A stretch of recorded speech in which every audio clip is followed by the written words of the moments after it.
Can you tell us about, just a few minutes ago, we did a Facebook Live, Tarl and I up on my lanai, did the Facebook Live, and then we brought you into it because Tarl knew a story. For those of you who are unaware, Tarl Yarber was on our show, I don't know, mid-200s, super cool investor, a good friend of ours out here in Hawaii with us right now. Anyway, so he had you tell a story on that Facebook Live about your son. Can you tell us that story? Sure. It was fantastic. And there's a great lesson that I learned from this that I really try to pass on to people now. And again, it was never planned. I'll say that from the beginning. But so I have a 14-year-old son. He's 15 now. And he basically came to me one day and said, Dad, I want to buy a rental property.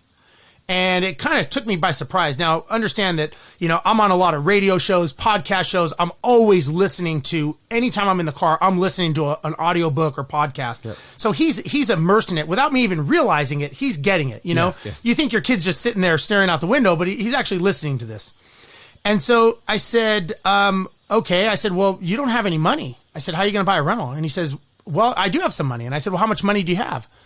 And he said, I've got $10,000. And my first thing was like, how did you get $10,000 without me even knowing, But he said, I've been saving my money and I got this money and that money and can I buy a rental?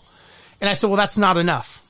And he said, well, what do you mean? I said, well, you need more money for, if you're going to buy it conventionally, a standard deal, you need more money. And he said, well, how much do I need? I said, well, you probably need, for a decent, you're probably gonna need about 20, 25,000. And he said, and this was the thing that I thought was very interesting is he said, well, how do I do it? I said, you've got two options. You can either save the rest of it or you can try to get some creative deals and maybe partner with someone. And he said, okay. So he comes back to me a couple days later and he says, so if I save the money, I'm going to be 28 by then because it's taken me 14 years to get this. And I said, yeah, you're right. I said, so what's your other option? He goes, well, you mentioned that you can partner with someone. And I said, yeah. And he goes, what does that mean? I said, well, somebody else can put in the money and you can be 50-50 partners. And basically you take on half the debt and he takes on half the debt and you buy it together. I said, or you can, do things where they run the property and you put up the cash or vice versa. There's many ways to do it. And he said, well, would you go in half with me? And I said, well, what are the terms? And he looked at me like, come on, Dad. I said, hey, this is business. I said, this is how you're going to learn. I said, because if you don't know the answers to this is how you get burned. And this is how people take advantage of you. I said, so this is a lesson that don't let me take advantage of you. Tell me the terms.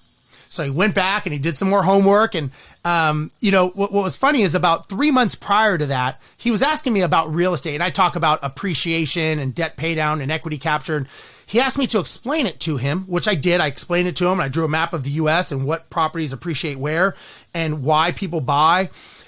And one day I went into his room and it was up on his wall.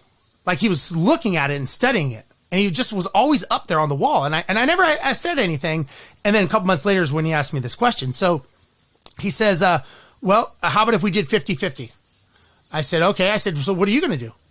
He said, well, I'll put in 50%. I said, okay. So I said, who's going to manage the property? He goes, well, your company can manage it. And I said, okay, well, is that a good deal? He said, well, I don't know. I said, well, first you got to work this backwards. I said, you have to explain to me what is a good deal? What kind of property would make sense with everything taken out, all the expenses? What kind of property makes a good deal? Like, what is your exit strategy on this deal? Because again, no one ever talks about the exit strategy, which is one of the things that I've learned that even if you don't know what it is, you at least have to think about it. Is it a 1031? Is it, what are you doing with it? And so we went through the gymnastics of it. He got a couple sample deals and I told him, I said, listen, we're not going to go looking for a deal until you can tell me what is a good deal. Because if you cannot identify a good deal, there's no way no one else is going to tell you if that's a good deal or bad deal, and they're going to rip you off. So I said, you have to know what a good deal is to you before you can go outside this realm. So we went through the cash flow, the cash on cash return, and I forgot what exactly the numbers were, but we both decided, okay, this is the deal. So I said, okay, this is what we're looking for now. Now we know. So when this deal comes across our plate, we know it's a good deal. There's no question. It's not, hey, is this a good deal? Is it not? It either fits our parameters or it doesn't. Yep. So the deal that we got was, I didn't want him to have to learn make-readies or big rehab jobs. I wanted him to get a cookie-cutter type property. And I had some buddies that, flipping and all that stuff. So I told him what I was looking for, pretty much something done, knowing that I said, listen, we're going to pay more money for this, but it's done. Either pay now and do the rehab or you just get it. This house, literally, we got the property, we closed on it. 4 days later, we put a tenant in. It's been rented ever since. Never hear about it. My son gets the cash flow. My wife makes him put 40% back in to reinvest to buy another property, and he gets to keep 60 himself. So now he's understanding. And I told him, I said, listen, his name's Jet. I said, if you had 10 of these, think of the cash flow coming in. Yeah. And he's like, I wouldn't have to work. I said, or you could work and exponentially speed this up.